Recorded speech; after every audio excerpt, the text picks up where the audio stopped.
23 மரியாதைக்குரிய பாரத பிரதமர் அவர்களின் வருகையை தமிழகம் மிக மிக ஆவலோடு எதிர்பார்த்து கொண்டிருக்கிறது. நாங்கள் பிரதமருக்கு நன்றி சொல்வோம். ஏனென்றால் தமிழ் பொங்கலை தலைநகரில் கொண்டாடி எல்லோருக்கும் மகிழ்ச்சியை தந்திருக்கிறார். அது மட்டுமல்ல, இன்று தமிழகம் இருக்கிற சூழ்நிலையில் நிச்சயமாக எதிர் வாக்குகள் தான் திமுகவுக்கும் காங்கிரஸுக்கும் கிடைக்கும். இன்னைக்கு காங்கிரஸ் திமுகவுக்கு அவர்களுக்குள்ளே அவர்களுக்கு நம்பிக்கை இல்லை. அதனால் இப்போ அவர்களுக்குள்ளே இப்போ எங்களை பார்த்து தான் இன்னும் நீங்கள் கூட்டணி அமைக்கலையா, பிரிந்து இருக்கிறீங்க அப்படி இப்படின்னு சொல்லி கொண்டிருந்தவர்கள் இன்று அவர்கள் பிரிந்து போய் கொண்டிருக்கிறார்கள். இன்னைக்கு திமுக கூட்டணி 2026 தேர்தலை சந்திப்பதற்கு அவங்க கூட்டணியாக இருப்பாங்களா நமக்கு சொல்ல முடியாது. நேற்று கூட காங்கிரஸை சார்ந்தவர்களெல்லாம் சேர்ந்து சந்தித்திருக்கிறார்கள்.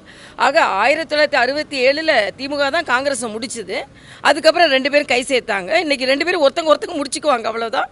தமிழ்நாட்டில் அநீதியும் முடிஞ்சு போயிடும், மிகவும் மோசமான ஆட்சி முடிஞ்சு போயிடும். 2026 பாஜக தேசிய ஜனநாயக கூட்டணிக்கானது என்பது உறுதி செய்யப்பட்டிருக்கிறது.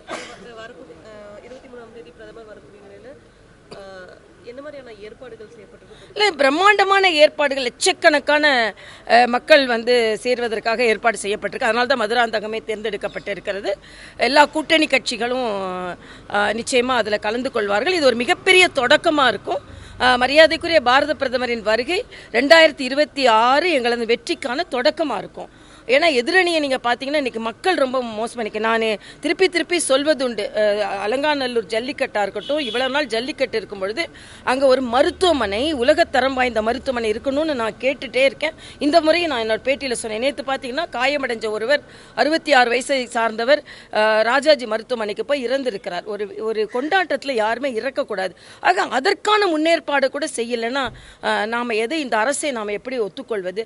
அது சிவகாசி பட்டாசு தொழிற்சாலை விபத்தாக இருக்கட்டும், அலங்காநல்லூர் ஜல்லிக்கட்டு விபத்தாக இருக்கட்டும், இவையெல்லாம் தடுக்கக்கூடிய மரணங்கள். அரசாங்கம் இன்னும் கொஞ்சம் ப்ரோஆக்டிவாக இருந்து அதற்கான ஏற்பாடுகளை செய்ய வேண்டும். நமக்கு என்னன்னா, அரசாங்கம் எப்பவுமே விளம்பர அரசாங்கமாகவே இருந்து கொண்டிருக்கிறது. மக்களுக்கான தேவைகளை பூர்த்தி செய்யும் அரசாங்கமாக இல்லை. அதனால் அதற்கு ஒரு முடிவு கட்ட வேண்டும் என்று நாம் நினைக்கிறோம். எல்லா தலைவர்களும் கலந்துக்குவாங்க சொன்னீங்க. யாரெல்லாம் எதிர்பார்க்கலாம்?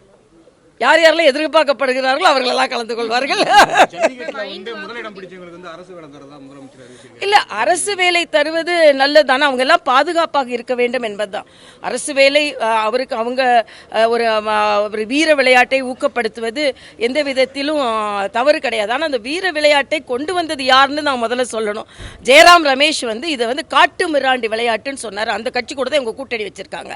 ஆனால் இன்னைக்கு ஒரே நாளில் 3 மத்திய அமைச்சர்கள்ட்ட கையெழுத்து வாங்கி ஜல்லிக்கட்டை கொண்டு வந்தது பாரதிய ஜனதா கட்சி அரசு. அதனால இன்னைக்கு பாரதிய ஜனதா கட்சி அரசு தான் ஜல்லிக்கட்டை கொண்டு வந்தது. முற்றிலுமாக அந்த திமுக விழாவாக மாற்றிவிட்டார்கள் ஜல்லிக்கட்டை. இது மாடுபிடி வீரர்களின் ஒரு ஒட்டுமொத்தமாக கிராமத்து மக்களில் எல்லோரும் பொதுவாக கலந்து கொள்ள வேண்டிய நிகழ்ச்சி.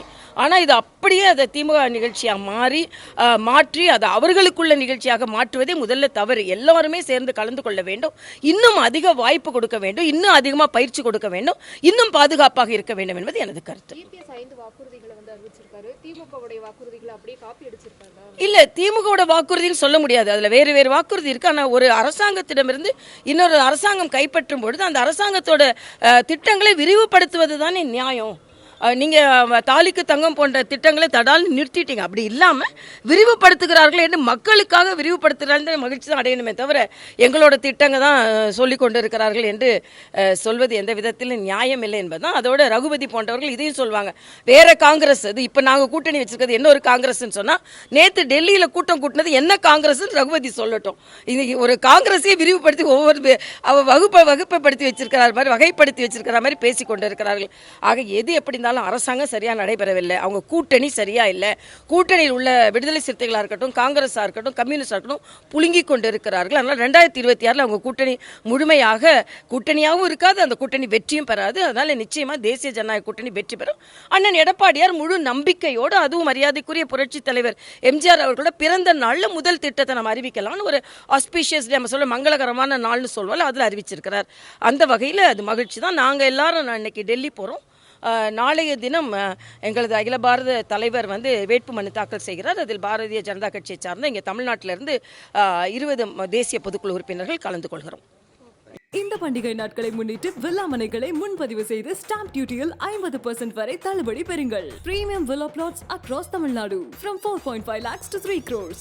Wandayar G Square. For details call 89397 5009.